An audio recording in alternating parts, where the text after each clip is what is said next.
Would you please take your seats?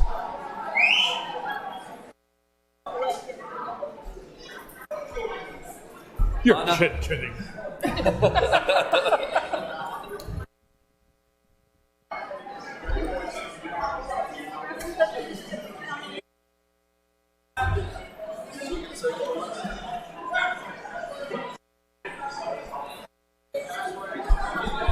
Would you please take your seats?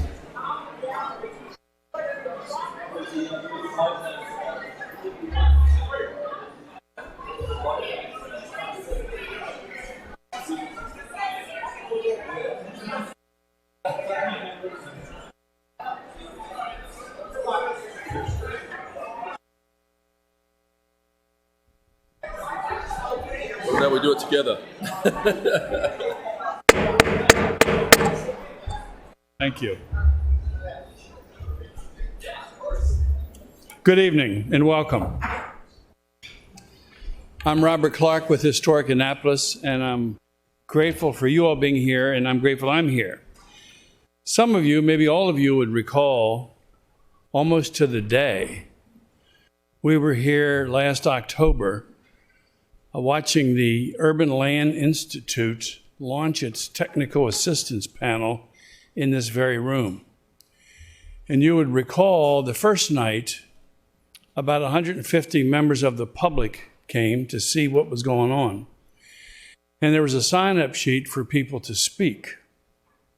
You would also recall that the room only holds about 80. And so I assume we'd be here all night.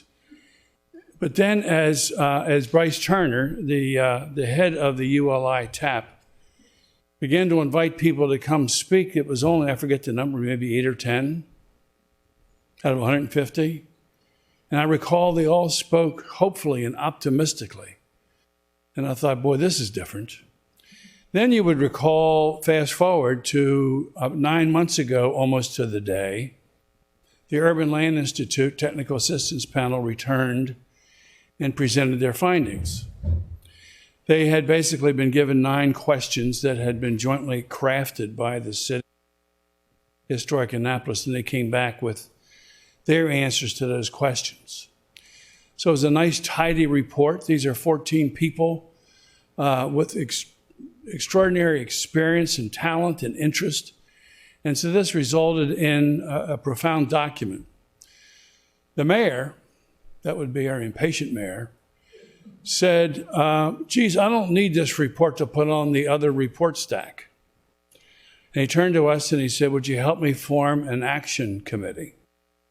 Which we did. And we selected, along with the city, 20 of the best and brightest in the city to start this conversation called City Dock Reimagined. And it was an ambitious assignment. So here we are, almost to the day, a year later, almost to the day, 9 months later. I would thank the National Trust for Historic Preservation and Preservation Maryland and Historic Annapolis for funding that ULI TAP.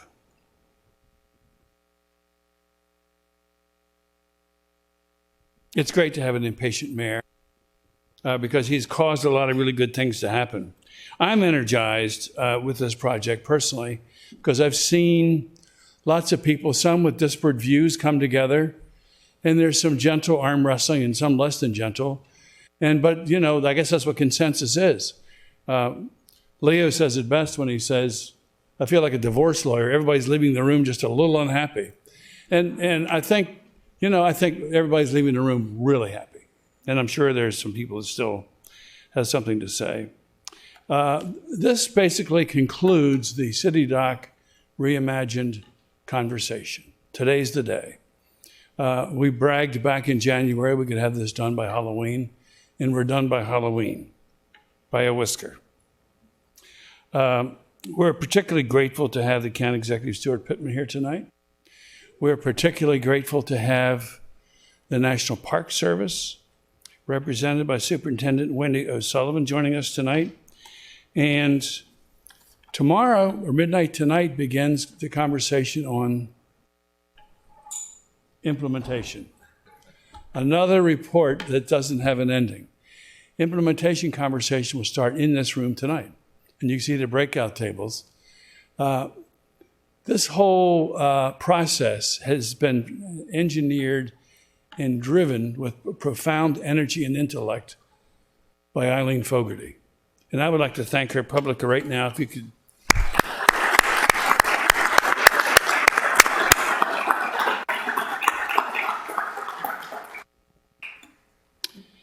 I can't tell you how much energy it takes to pull these 90-some thought leaders together week after week after week, month after month after month, which basically was a work product that cost several $100,000 of pro bono work that no government could ever afford. And that's the work product here. Through the Chesapeake Bay Gateways Network, Historic Annapolis will be collaborating with the National Park Service Chesapeake office to continue to investigate educational and interpretive opportunities that will enhance the character of our historic waterfront and enrich Annapolis's maritime experience. What this means is that your work makes a lasting contribution far beyond what we've accomplished so far. Please welcome me in joining our ambitious and impatient mayor.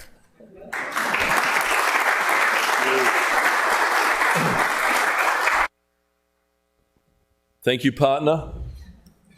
And I want to thank everyone out there. I want to thank you for your passion, for your open minds, and the massive intellects that you guys contributed to make this all happen. We have so many smart, accomplished people in this city who want to give back, and this is an example of you giving back to your city, something that will last forever, that you can say, I was a part of, and it wouldn't have happened without me. It wouldn't have happened without every single person in this room. So I'd like you all to give yourselves a round of applause just for that. Thank you. So, Robert, thank you. We've hit the finish line. Great. Drinks are at my bar and they're on Robert after this, okay? We are close to the finish line with this phase of the process. It is further along than many thought we could get with either the charge that this committee was given or the overall size of the action committee and working groups. But you all have worked collaboratively to find consensus. I'm so impressed by the plan you've come up with and by the care and consideration that you have given to all of the different voices in our community. This is a job very well done. The next part will be important too. We will need to continue to work in a collaborative spirit. I hope that you will all continue to be active and engaged ambassadors in promoting this plan to the public so that we can see it come through to the implementation phase. Honestly, it would break my heart to see all this hard work not get to implementation. That has happened before in Annapolis. I want to pledge to you that I will do everything I can get to get this across the finish line. The residents deserve it. The businesses deserve it. Our returning visitors will be thrilled, and our new visitors will be awed. Future generations will have a place to enjoy that is not only underwater, but is beautiful, and it gives them the option for recreation and placemaking. I want to reiterate what I said at City Council last night. I want to thank Co-Chair Eileen Fogarty. Eileen has been tireless in her advocacy for this project. She brings expertise in planning and, more importantly, skill in delegating. She has managed over 90 of you, people who are each individuals with your own ideas, interests, passions about downtown and the historic district and city dock. There's an old Irish saying for coordinating the work product of groups like this: minding mice at crossroads. Eileen does it masterfully, and from the outside at least, she makes it look easy. Co-Chair Bill Kardash, Thank you for agreeing to serve and for being a champion for our city residents and downtown. It will be impossible for the city to put a price tag, or pay that price, by the way, for the expertise and work in bringing the financial component into focus so that we can ensure that CityDock is a project and a process we can move forward. I'm going to mention the chairs of each of the working teams, but please know these names are stand-ins for everyone who was served on any of these groups. Bryce Turner for design and placemaking, John Hammond on financial tools, Connie Del Signore on programming, Ian Pfeiffer on parking, pedestrian and bike connections, Susan Zeller on maritime, David Barker and Zoe Johnson on resiliency, Rodney Little on the Burtis House, Mark Kleinschmidt and Joe Rubino on business and retail, Carl Larkin and Mark Millay on community benefits and character and livability. Thank you, Action Committee. Thank you, working teams. Thank you, staff. The City of Annapolis will long remember your work and contribution here in the city. Thank you so much.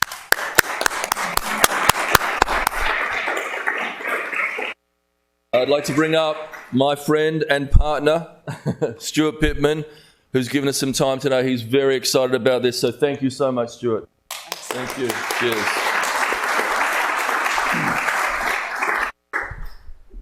So Annapolis is part of Anne Arundel County, in case you didn't know that.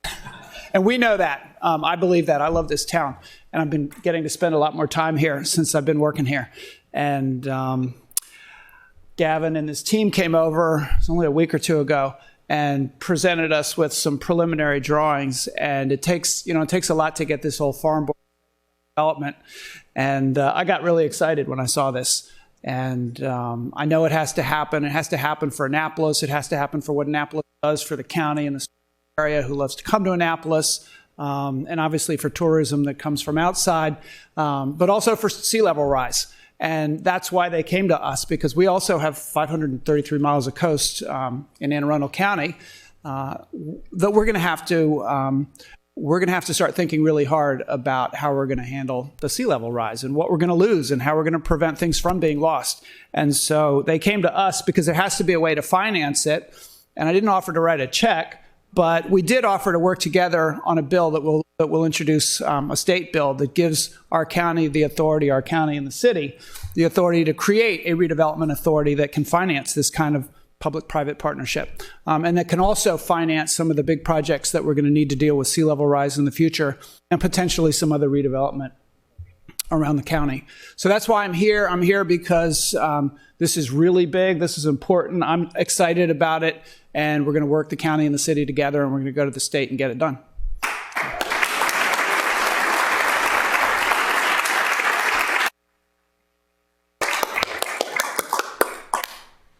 Well, this is pretty exciting, isn't it? Yes, yes, yes. And I also see we have our council, Councilman Arnett, Councilwoman Tierney, and Councilman Payon sitting right here taking this all in. Thank you very, very much.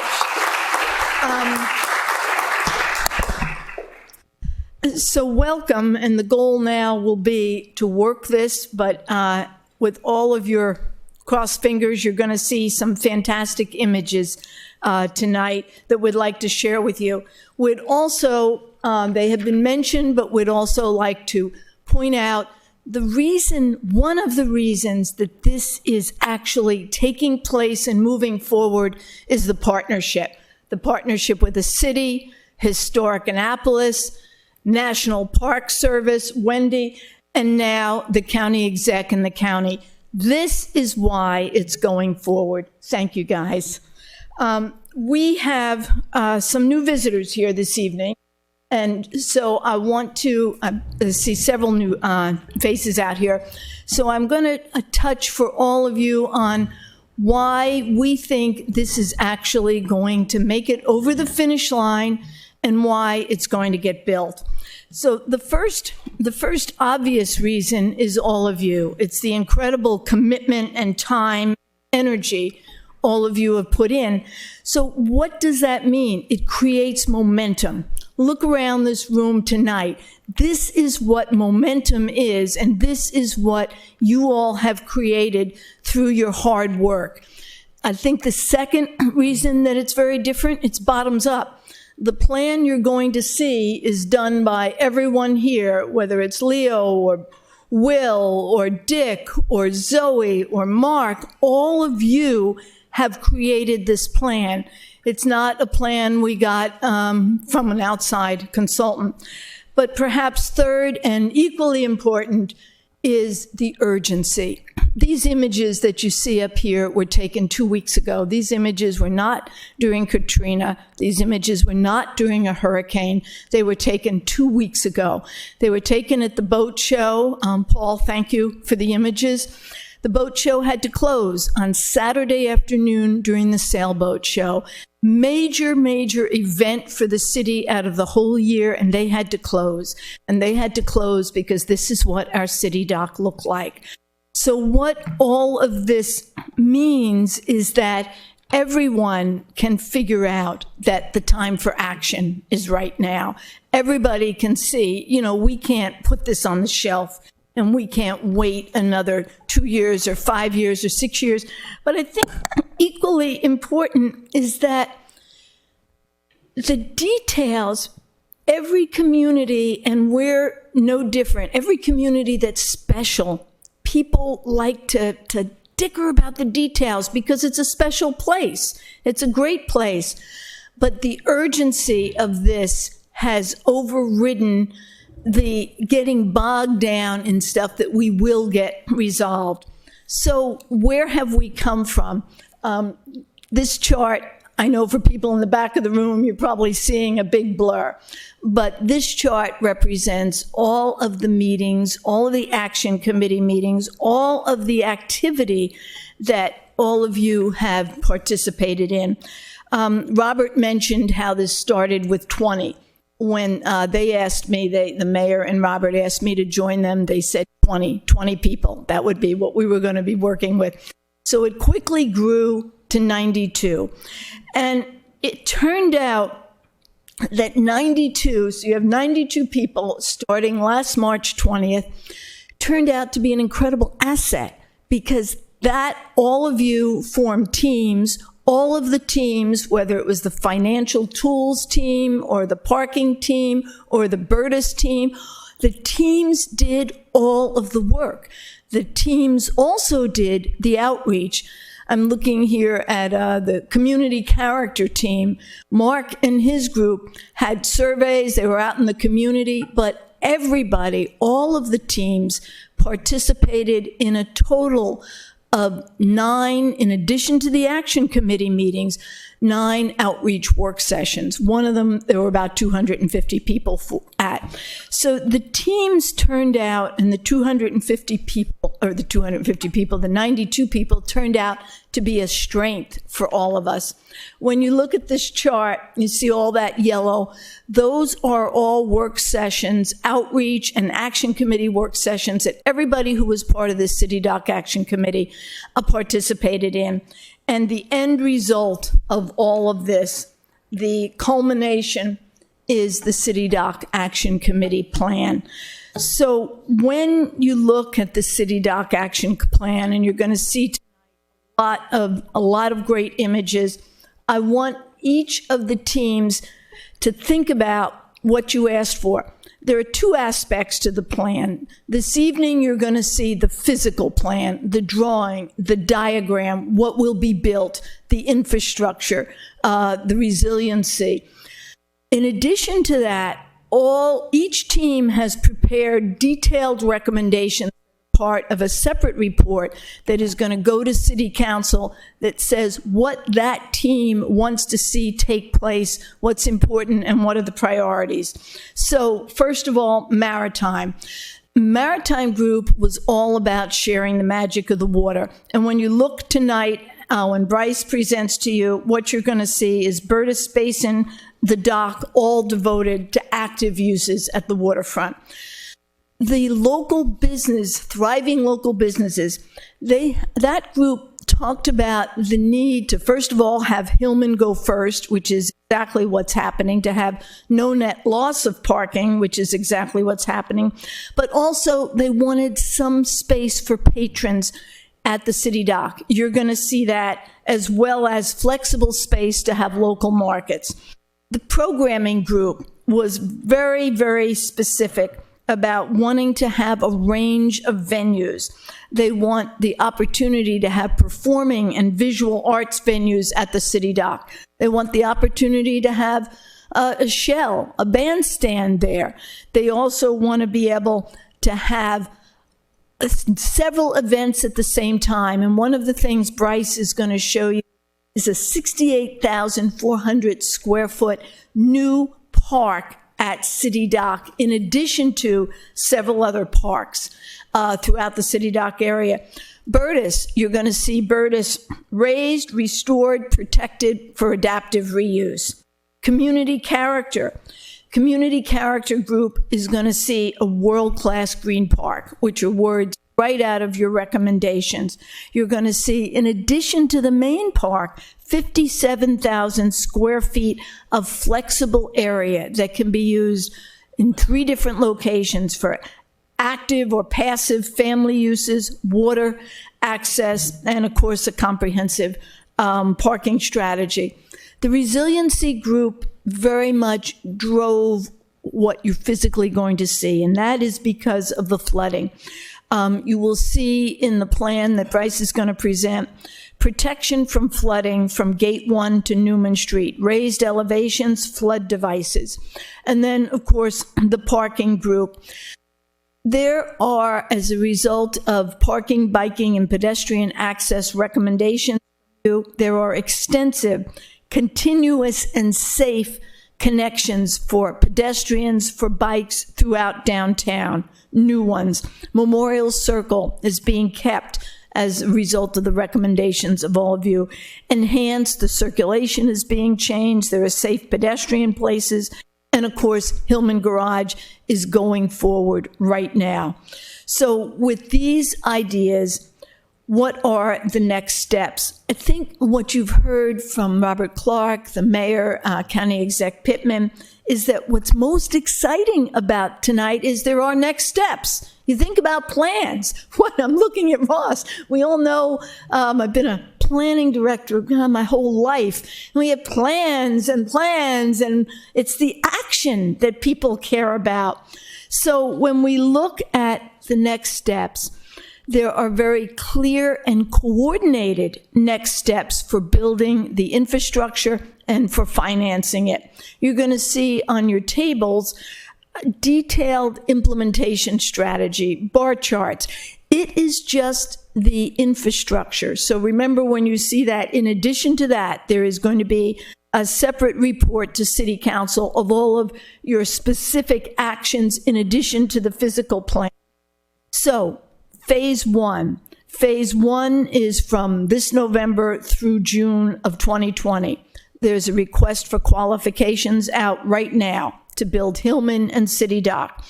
3 teams are going to be selected. There's going to be a request for proposal, financing legislation, and a final team approved by June. Phase 2, June 2020 to January 2021. This is the financing and engineering stage. Financing authority will be created. Parking a strategy that all of you have put together will be put in place, initiated. Hillman will be designed. Phase 3, January 2021. Construction of Hillman starts. Design of the City Dock starts. Construction of the City Dock starts as Hillman is finished, as Hillman comes online. There will also be a task force for City Dock stakeholders to work with the selected team and make sure that all of these issues that everyone cares so much about are reflected in the final product. So with that, I've got two compatriots that are going to share a couple of words. First, Joe Rubino is going to talk about the business community and infrastructure, and John Hammond's going to talk to you about financing. Joe.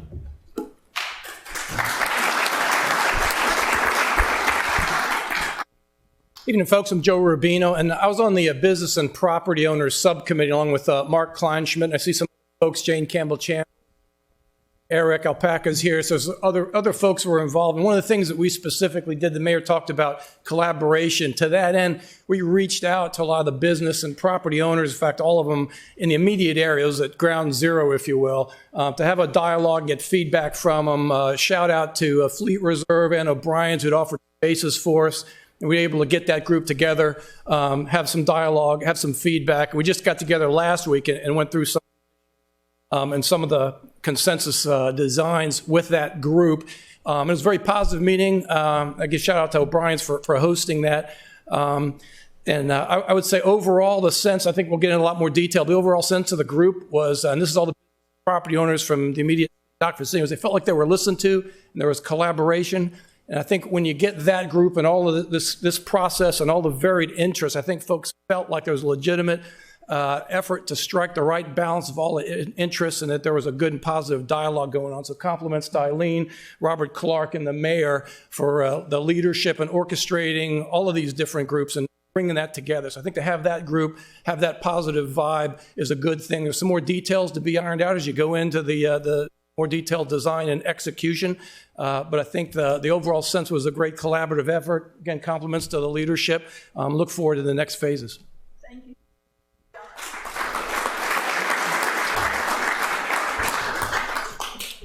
Good evening. Thank you all for being here. Just real briefly, you've heard a lot about the work that everybody's done. But the good news is doing nothing is not an option. The tide will overtake us if we do nothing. So this report will not sit on the shelf. Something has to be done or we're going to lose the entire city downtown. So that's the positive thing. And the fact that so many community people have come together in a collaborative effort is a wonderful thing. And I know the county executive is a firm believer in collaborative effort and involving the community. And that's what we've done here. And I really am pleased to have the county on board and helping us along on this, because we're going to need all the help we can get, not only from the county, but part of our financing is inevitably going to involve getting grants from our partners at the federal government and the state government. And well, we should, as we serve as the home for the United States Naval Academy, and we are the state capital. We're the one and only state capital. And I know the governor is very involved in resiliency and wants to do things, and we're looking forward to working with the state in order to get some assistance as far as the infrastructure work that needs to be done. Our recommendation on the Finance Committee is to have a quasi-governmental corporation coordinate the infrastructure work that needs to be done. It doesn't necessarily have to be involved in some of the aspects, like the Hillman Garage. That may be able to stand on its own, but we think it's important to have a group that can put together the details of doing the work that has to be done.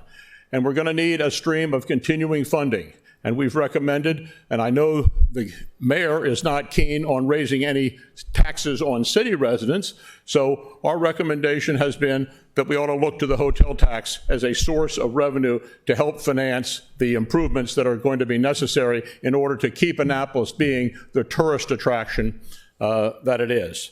So with that, Eileen, I think that's the basis of where we are with the finance team, and thank you for all of your hard work. Thank you, John. So I know all of you came to see the images. Teasing. We're going to show you the images in about 1 minute. After that, after you see them, we're going to have all of the teams break out and ask you to find the pointer. No, wrong direction. We're going to ask you to do a couple things. First, look at the fantastic job you've done. You'll have seen the images, and remember, this is what each of you recommended to the design team, their interpretation. Secondly, the mayor said it. You need to be advocates.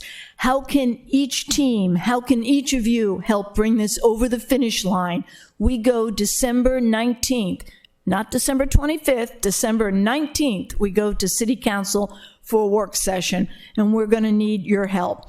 And third, we are, as of tomorrow, and Robert Clark pointed this out, we're in the stage now. So what else is there in addition to your team reports, in addition to everything you've already put in? Is there anything else you want that selected consultant team to consider when they're looking at City Dock? Is there anything you want them to emphasize? So after you hear from Bryce and you break out, we're going to ask for your help in those areas. And with that said, Bryce Turner. There you go.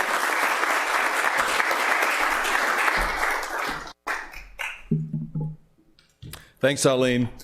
You know, the great thing about big meetings like this, when we're at a milestone as we are, is that while a lot of really important things have been said, not everyone has said them yet. So now it's my turn, and I've got to thank just a couple people too. Mayor Buckley, thank you.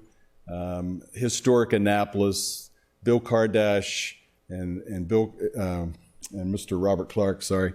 Thank you very much for really being in the middle of all this, and their partners, which they mentioned, and I won't repeat.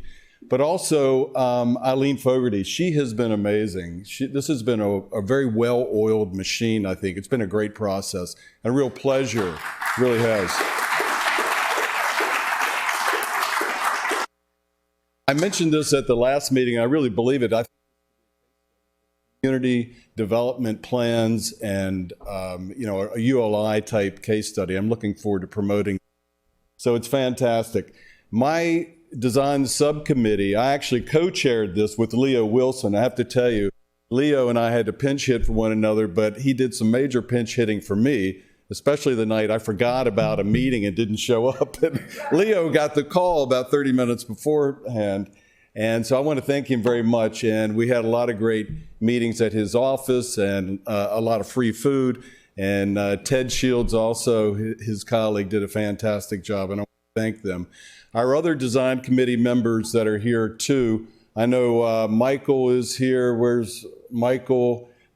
Michael, thank you very much. We've got Jay Graham somewhere. I know a couple people who couldn't make it. There's Jay. But thank you all. Anybody else from the design subcommittee who's here? Michael Dowling, I mentioned. So thank you. We had a lot of good help. Chris Shine and others from HCM Architects. So this is truly a collaborative effort. It really is. And while we, as you see, Eileen keeps talking about these plans I'm going to unveil, but one of them's right in front of you, so it's not exactly a big secret yet. But while we've put a lot of spit and polish on this consensus plan, and it's starting to really look like something, believe me, there's a lot of work that still needs to be done, and there's a lot of corners that need to be worked out and thought about, and some of these little structures we're working on that need to be studied and thought about, and with different utilities and uses. But all in all, if you squint your eyes just a little bit, this is a plan that I believe can truly work. I think it really has a consensus, and it's a great direction. It's great to have this much at this point in the process. So I know there's a baseball game tonight that some people may be interested in. So we're going to try to keep this moving. And now for a few things that maybe we haven't discussed yet tonight. City Dock, the images that we're getting to know so well. I want to really talk about one of the things, which is water quality, if nothing else. And it's not just flooding and the inconvenience of flooding and that which will be even worse as time goes on, but it's the water quality, that the rainwater that is spilling into the harbor, that picks up all the oil and the drippings from cars before it goes into the harbor. We want to improve that situation among all the other things we want to do, making it not so much of a heat island, but getting some shade there, all the important things that we've talked about. So this is that kind of consensus diagram, plan diagrammed as we call it. And there are just a couple of things I want to point out as I go through this that I think are important. And I know half the people in this room could give this same talk because you've heard it so many times. But a little bit of a review on a few of these things. Obviously, the big thing is the park itself. As Eileen mentioned, 60-some thousand square feet of space. And that's going to act as a biofilter as water and rain, hits City Dock before it rolls into the harbor. The black dashed line, as you may recall, is our flood mitigation demarcation. And that is the line that we feel that we can start to protect the waters from getting into the buildings around City Dock. And obviously you'll see that it kind of ends at the Fleet Reserve. The Fleet Reserve and the other private space along the promenade, we haven't tried to plan for, but there are a lot of ways that can be done, and that's going to be a collaborative effort, and it's going to be important to be done. The Naval Academy, and Zoe has been very involved in the process here, and I think that's been fantastic. We're going to coordinate with them. We're doing that by achieving elevation 8 above sea level, and that's going to be in the middle of the City Dock Park, as we're calling it in this image. We kind of ramp up to that, if you will, with various steps, ramps, slopes, and a few other things, but all at the same time trying to keep a relatively flat, very flexible, usable park that can be used for all the various things we know it has to be used for. The boat show, obviously, programming, festivals, that bandstand, temporary events that are going to be going on. You'll see a few structures that we're showing there, which are examples of some of the shading that we think can happen there. One in particular that we've used as a kind of a ghosted-in building, if you will, from a structure there. We have trees that will no doubt be considered and moved around and relocated. Some will have to be in pots probably because we don't have a lot of soil for some of these, but other trees that will help to provide some shading there.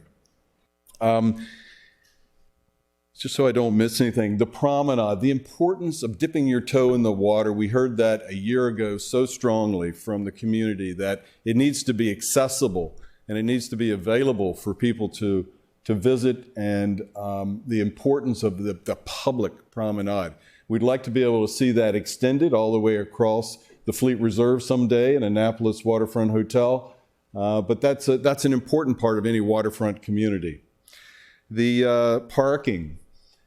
This park does displace parking, obviously. And we're going to lose approximately 105 cars that are currently there now.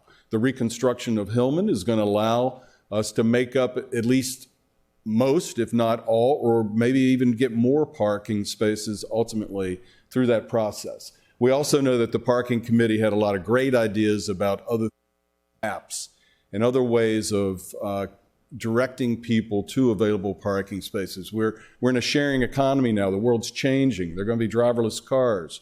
So there are options, but all that will be further studied. But we're going to lose 105 cars in that location. You'll see the area just in front of Mission Barbecue, for instance, where we heard a lot of input about, Annapolis is kind of quirky, and we don't want to lose some quirkiness.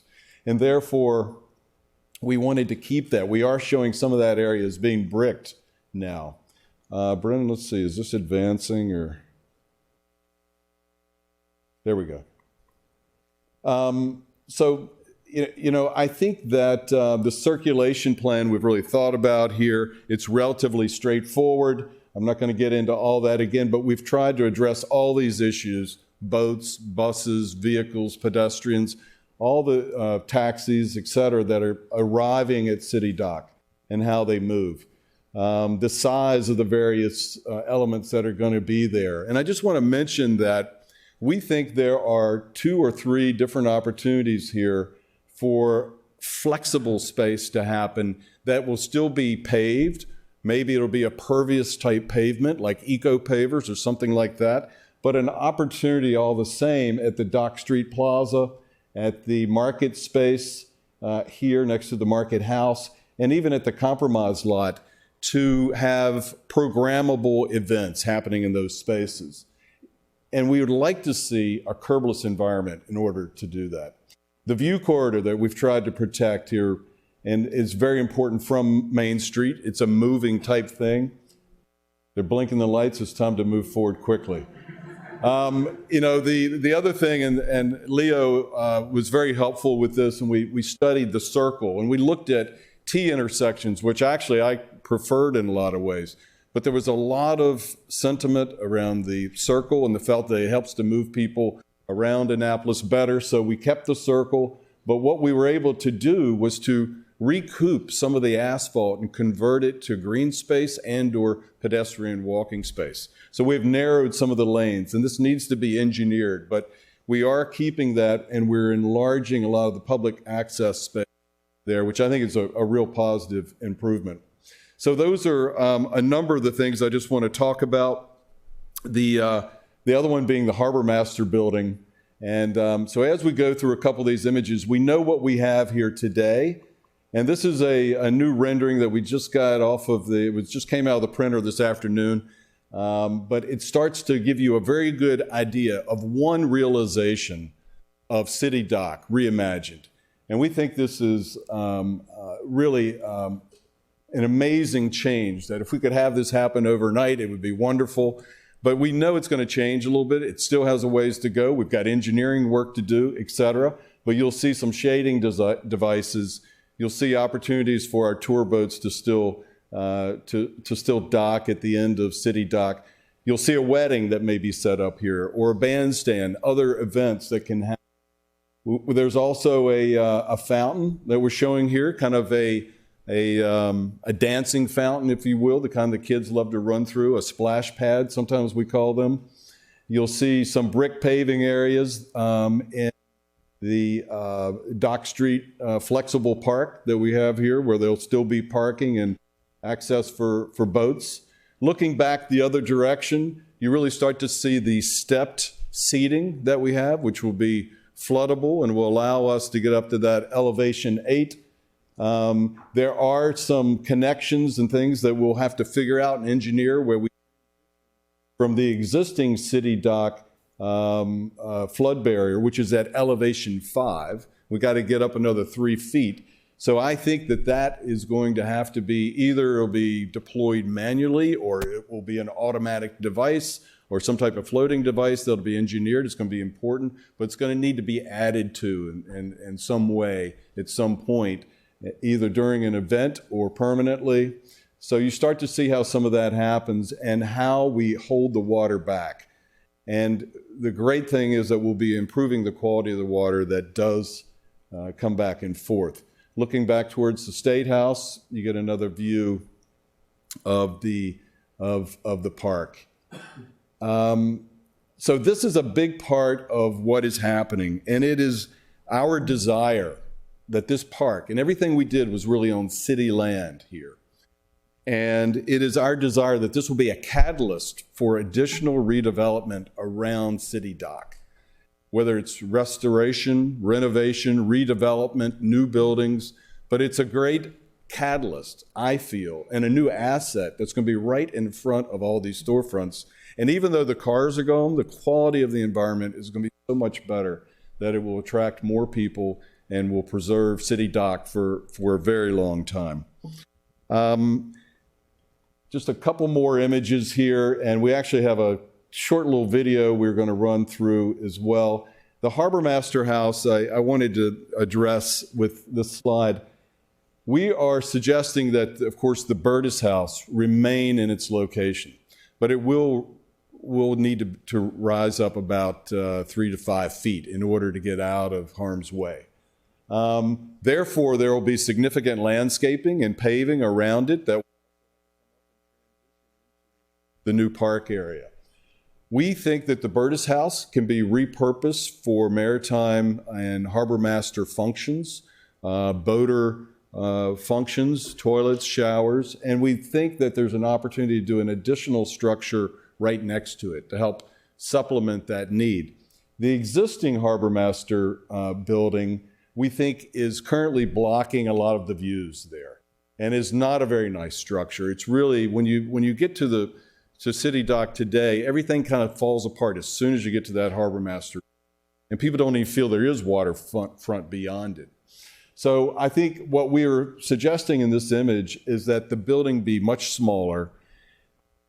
Maybe it goes away altogether, but there's a lot of utilities and electrical panels and sewer connections that are happening there. And we think there's probably a more practical reason to keep a portion of that building, but to reimagine it and make it smaller scale. So that's what we're indicating here in these images. Looking down Dock Street, again, looking down Market Space, and with a festival in place, we think, again, that this could expand the opportunities for the boat show and for other events in downtown. And then the traffic circle, and you see we've removed the trees at the traffic circle, which we think may be helpful.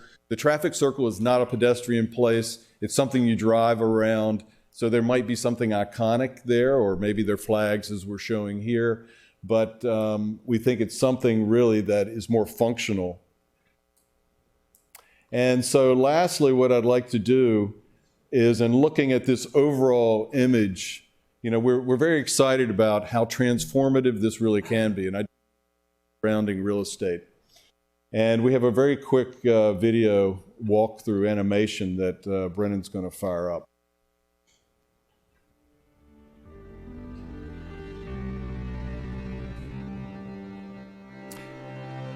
This model is not perfect. There you'll still see a few imperfections, but this is where we are today.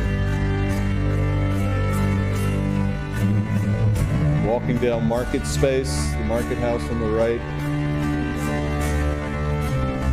Garvey's, City Dock, the existing promenade. And then with the Harbor Master building gone, we have the fountain where that is now, the stepped seating up to the park, some shading devices, event space, keeping the marina currently intact, or the dock space currently as it is. So that's where we are. Thank you.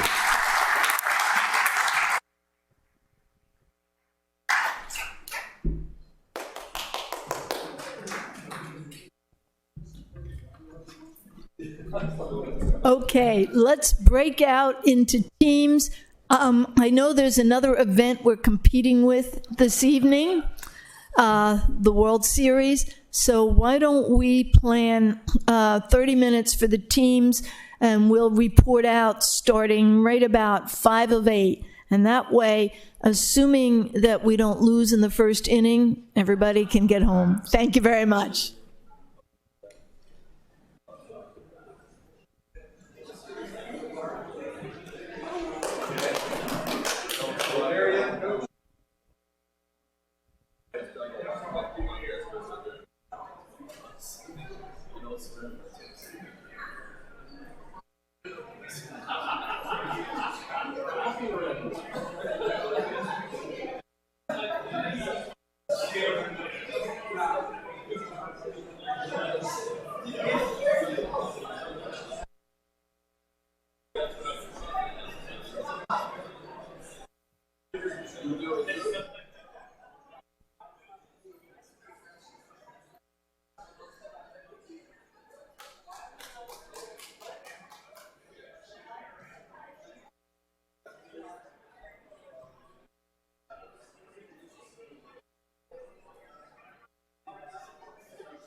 I saw Colin the other night at the, and let's have lunch.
we are, is this on? We're going to be reporting out in about,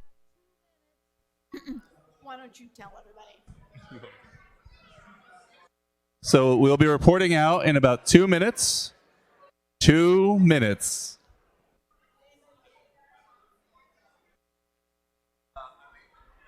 Here, so if you want, what do you need? But I do need whoever's speaking, I need to use it so I can actually hear them. Okay. Otherwise I'll just go home.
Reporting out, reporting out, reporting out.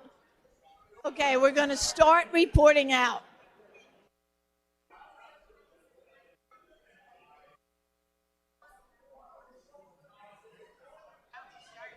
I got a guy back here with a booming voice. John, you have a booming voice. Would you tell people we're reporting out? All right, we're going to start reporting out. Thank you. Thank you. Thank you.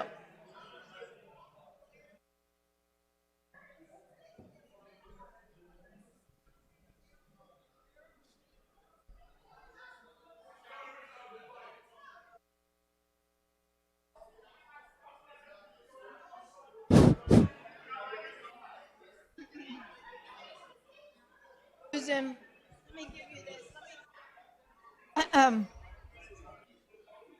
We are, why don't you come up front with me, because I can't. Zoe? Almost ready? Oh, just say whatever you want to say, as long as it's positive.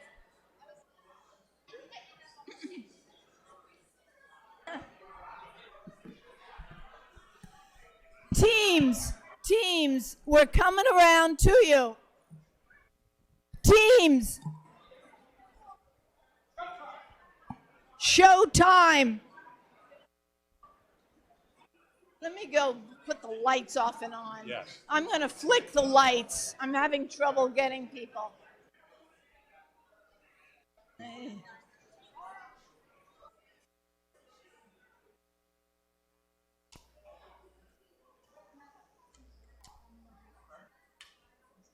Okay.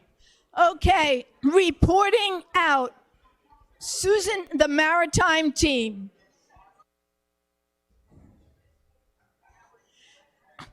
Remember, the sooner you report out, the sooner you get to watch our Nats win. I'm not much of a baseball fan, but I am pretty happy to be reporting out. I hope we really appreciate the fantastic pictures that were drawn for us. The maritime team, again, looked at arrival to the city dock by mariners, people who came by boat, and also looked at the city dock for opportunities for people to get out on the water. Our recommendations seem to have been accommodated. There's a couple of things that we would like to see within our suggestions that weren't illustrated perfectly just yet, so I'll be in touch about that. But when I look at this and how far we've come and how many of the different ideas that you've been able to incorporate in these pictures, I just think it's fantastic. So tonight we had several people stop and talk again and enthusiastically about the maritime suggestions. So from the maritime standpoint, we're ready to go. Thank you. Thank you, Mark. Okay. Hey, I'm Mark Malafe. Hello. There we go. Community character and livability. Thank you. I sometimes forget that. So we've got 5 comments, but we want to start by saying that we believe the community's expectations are met through the placemaking very broadly to create a world-class space. But we'd like to remind those that are going to be talking to that consulting team that we also expect and hope for an elegant flow from the market house down to the tip of City Dock. And I know that this is a rough framework of a plan, but the input is let's just ensure we're talking not just world-class, but an elegant solution to the problem of getting people, pedestrians, from Randall Street, those crosswalks down to the end, and that it makes the best sense with the space. Number 2, the heavy vehicle movement up Prince George Street. I know we've not solved in this plan, but it needs to be reminded that that's a critical part of bus and delivery vehicle movement that will impact the communities that surround this updated plan. Speaking of that space, we see great opportunity in this to enhance the end of the Prince George Street, called Burtis House Park area. If anyone's walked the back of Prince George Street, you know that that's a very bizarrely industrial spot. If you look at the plans here, the greenery basically ends into gray, which really looks like that today. That's a great chance here to add, if we can, a pedestrian thoroughfare, enhance what's there, make it a bit more attractive to create a pedestrian way that extends from the Burtis House up to Randall Street as well. Number 3 is the Harbor Master. We all agree that it should be moved to the Burtis House. We just asked to, this may make sense, but the question was, have we made sure that the Harbor Master at the elevation that the Burtis House be lifted to will have an unrestricted view of boat traffic and small craft and human powered traffic? Okay, then there we go. Thank you. It was just a question. Thank you. Next is pedestrian access and priority has been enhanced since the original plan, and we are grateful for that team for how they approached that. I know, again, rough framework, but we hope to see the crosswalks, which have seen much evolution, intersect things like the Veteran Park, make that where people are going to go through and to stop, and have a really collaborative effort to find a way to make that spot right there a very meaningful place. And we as a Navy town can certainly do that in some pretty innovative ways, more than just maintaining an American flagpole there. So let's take a really cool, innovative effort there in that one space to build an effort. Crosswalks. One crosswalk we don't see that we think is essential is a crosswalk to the Newman Street Park. And so please interface those spaces, because that Newman Street playground is one of the best spots for kids in town that no one knows about. Let's make sure there's signage and a crosswalk that matches all the others so that our guests and our own kids can enjoy that. Next, the access to the water. Excited to see that there's actually a floating kayak and stand-up paddleboard pier at Burtis House. That's going to make a lot of people happy as well. It's going to be the little details in there. It's like building a hardened kayak storage space, not just for locals, but for guests in our town too. Let's think about those details as we begin to build this into the infrastructure. And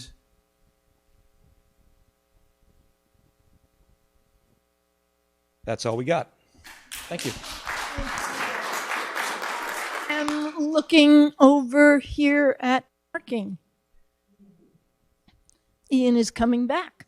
So I am now going to you guys. Okay, the business and property owners group, I'll talk fast. The key, a lot of the big concern, of course, is always the parking. It's life's blood of the businesses downtown. And so the commitment to no net loss of parking, and the mayor and Eileen both came along and chatted with us a little bit. A couple of the keys is that the Hillman's first and foremost, expanding that to 700 spaces, which will absorb the net loss of parking from the rest of the dock. So the commitment to Hillman first, no net loss of parking is huge for the business community. Folks like the retention of the circle as opposed to a T intersection. Folks appreciate the city addressing the flooding, even though some of that is yet to be engineered. A couple of things folks recognize that are issues that need to be drawn out in the next phase as you get to design is the bus access and how the vehicles and those, the mass transit is getting downtown and delivering people to the dock, and also the deliveries, the loading and unloading for restaurants and things that'll need to occur in and about somewhere the city dock and the restaurants there. How that's supported is some of the details that need to be ironed out in the next phases. Co-chair, what did I miss? I think you hit a lot of things on the head. No net loss of parking is huge. We're talking about 105 spaces going away from City Dock. I think the businesses understand they will be better off, but the thing is that this thing has to be phased. Hillman has to go first. The other thing I think we realized as we went through this process is inclusion. All the businesses in and around City Dock, they're at ground zero. They're really impacted by this. So anything that happens with parking there is huge. So they want to be and need to be included as we move forward with this. And the other piece of the puzzle is how we get this all done. You know, Hillman, if that moves forward, and that's under the auspices of the city, setting up this new finance authority is absolutely key about how this thing gets paid for, but also how does it get administered moving forward, the maintenance and things of that nature. So there's a lot of moving parts, and now we'll be involving their county and our friends up the hill, up at the General Assembly, so that all has to get done simultaneously. Thank you, guys. Coming back here, did everybody leave you? No, I want to thank Bryce for coming and listening to our comments, program committee. One of the very first things that we did early on was to ask all of the members, Connie had asked all the members to take time to walk downtown and look at who comes to this city, who are our visitors on the weekend and during the week. And so we did that and developed a profile of the characteristics of who those visitors were.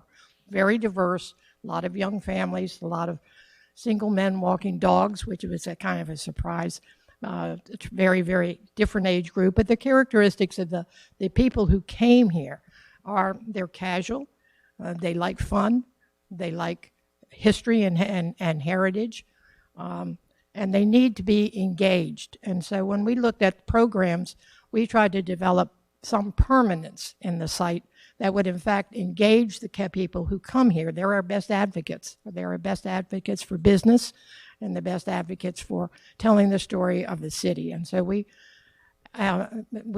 asked for 5 permanent kinds of things. We looked at the report that the community did, and lots of good ideas came out of that, a potpourri of different ideas and activities that could go on, but will only happen if the city or some entity hires a staff person to coordinate and make those different things happen. In terms of permanence, the program committee was staffed by almost all the executive directors of the arts groups in the city. And they asked for a collaboration on the performing arts, which is actually in the comprehensive plan. And so they looked at the end of the dock, the space that you can't really see right now. Maybe you can see maybe on one of this map down here, as the go-to, the art in the park go-to site, and that needed to be seen and programmed and marketed in that way for your local musicians, for your big bands, for the 8 performing art groups that we have in this city, both theater, symphony, ballet, opera, etc., to do occasional programs down in that art space. We focused on the Burtis House and said that has got to be the place where you tell the story of the maritime heritage. Outside of it, there ought to be permanent historic boat displays coming and going. And that is also a place for the controversial maybe, but where because addressing the casual components of the people who come, as well as the kayakers, that might be a good space around it for a beer garden. We looked at ways to engage kids, the more controversial kinds, more expensive and controversial in terms of placement was a very large pond similar to the pond outside of the Louvre in Paris, where kids could get those robot sailboats and all that other stuff that they do, but be engaged. Once they fed the ducks, there's not much more for families with young kids to do to be engaged. And we looked at the fun aspect of what people like of all ages and recommended, again, that there be a permanent fixture of an antique merry-go-round or something of that feature that would engage people. So our focus was looking at who comes, how do we engage them, how do we get them involved in a way that brings new economic vitality to the city. So the one thing that I hope that we can build on in the next two months is to find the ways that all of the groups that for part of our committee can collaborate in looking at the flexible space, which is great, and how they can over time maybe utilize some of that, and as well as how they can bring a sense of permanence, because it's the permanence that brings the soul to the city. This is the city dock is the soul of the city. We've got a permanent State House. We have a permanent St. Anne's. We have there needs to be some permanence in the waterfront. And that was our report. Thank you. And I'm going to use some of those quotes in the report. So I'm representing the Burtis Group, and maybe that's the permanence of the waterfront. We talked about opportunities. First, our group was excited because of the plan, of course, protects the historic building and makes it more resilient and makes it more of a focal point, and also opportunities for an enhanced interpretation in maritime recreation. What we can do to help bring it over the finish line, one of them is an adaptive reuse study to identify new uses. And we didn't talk specifically if it would necessarily be the harbor master, but some relationship to its maritime history and function should be an appropriate use. Also a resiliency plan for the property and its historic context.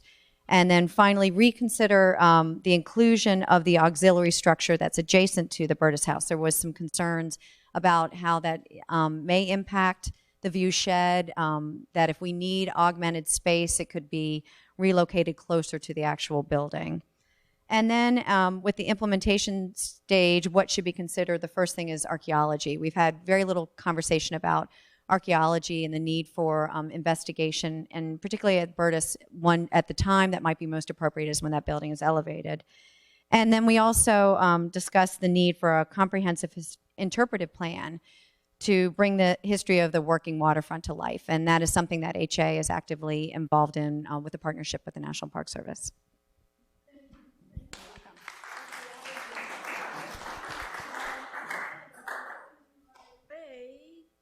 Who am I missing? I'm missing resiliency and parking.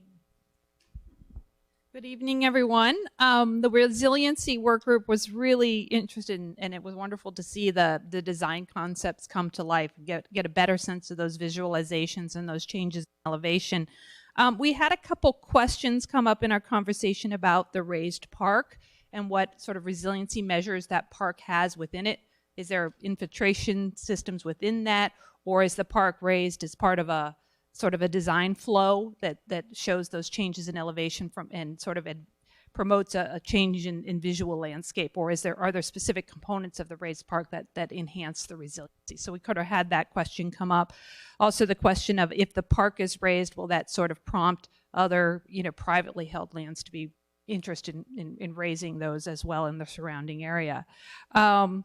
We had a question about and this came up, and I think this question was prompted from the flooding that we saw during the boat show a couple weeks ago, is that the end of Susan Campbell Park doesn't have any additional flood protection to a higher height, I don't think. And so it's really envisioned that it could be floodable space. But I think we just want to think about that a little bit. Could we make it a little less floodable?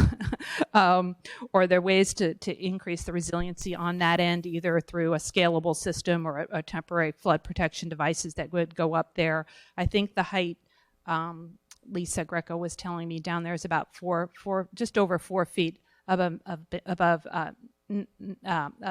mean sea level. So there's some issues down on that end of the park I think we could think about in terms of enhancing the resiliency down there, so that space, so when someone is having a wedding down there, they're not flooded out. But overall, we're really happy with the concept.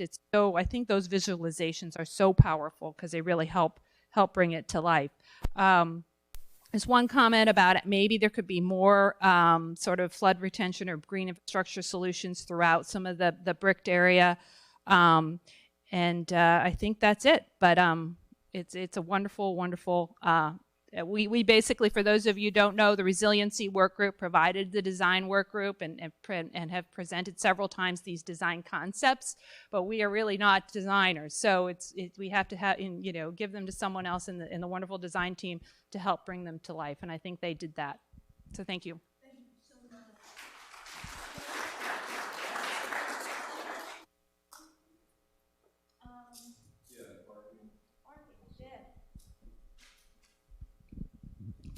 We thought Ian was coming back. A couple of things. We want to make sure that there are restroom and shower facilities for the public and for the boaters. I know that there's been a lot of different uses talked about for the Burtis House renovation and another building down here, but we have to make sure that we have those facilities. Our group had provided a different crosswalk arrangement. We like ours better, and would be happy to share those with you.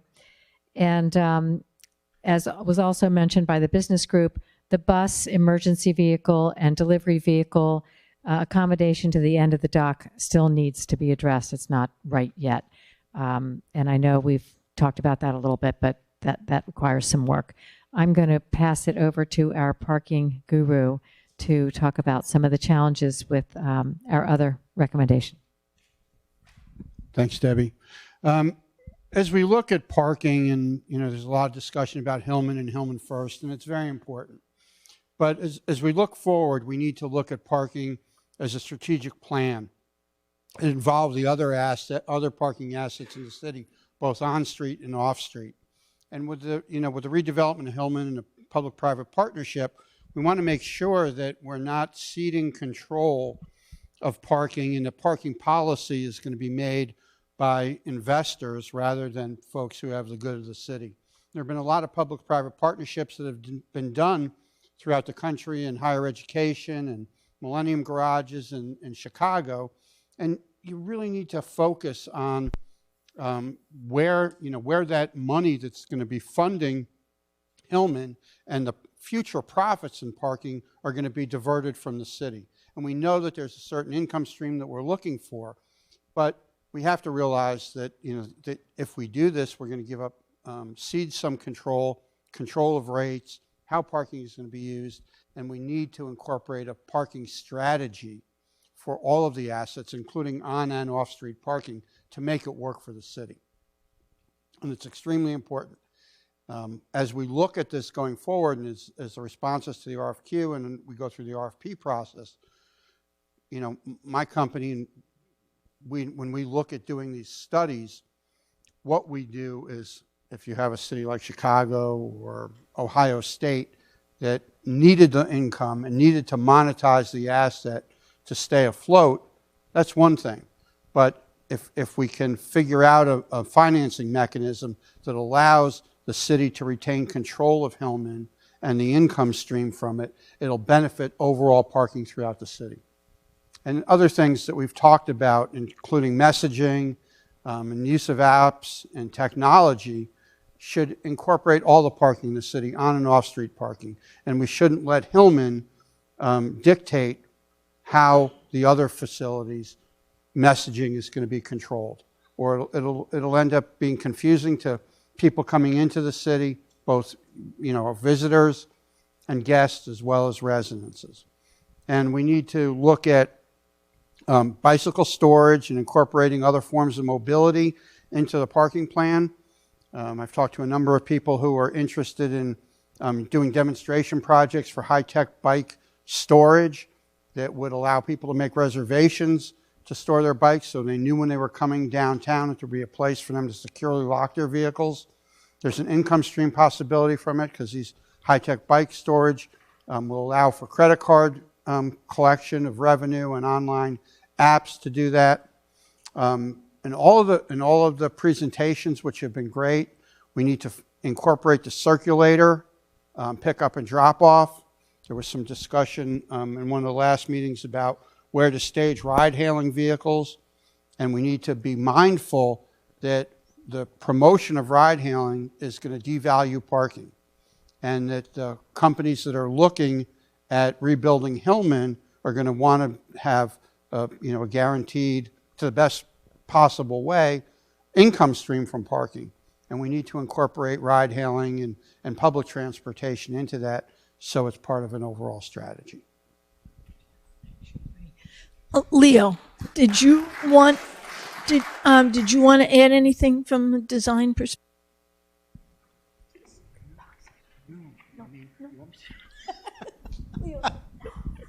I'm not sure what more I could add. I think it was, the exercise took a lot of time, and there were a lot of people to listen to, and I felt like people came to this process with a positive attitude and a real desire to implement change. And so I'm encouraged by the positive attitude everyone brought to the table, and I'm more encouraged by the fact that a consensus plan that was built is just that. It was built as a consensus. We don't have it all right yet. I know there are fatal flaws in what we've got, and one of them that sticks in my mind is we talked to the people from the academy and from the other business users down there. The buses aren't going away, so we've got to figure out a way to make that work. And there are other problems we're going to have to deal with, like what we're really going to do with the circle and the crosswalks. But in my mind, all of those things are solvable problems from where we are now. So I'm encouraged, and I'm happy to have been a part of it, and I'm looking forward to the next step. Bryce?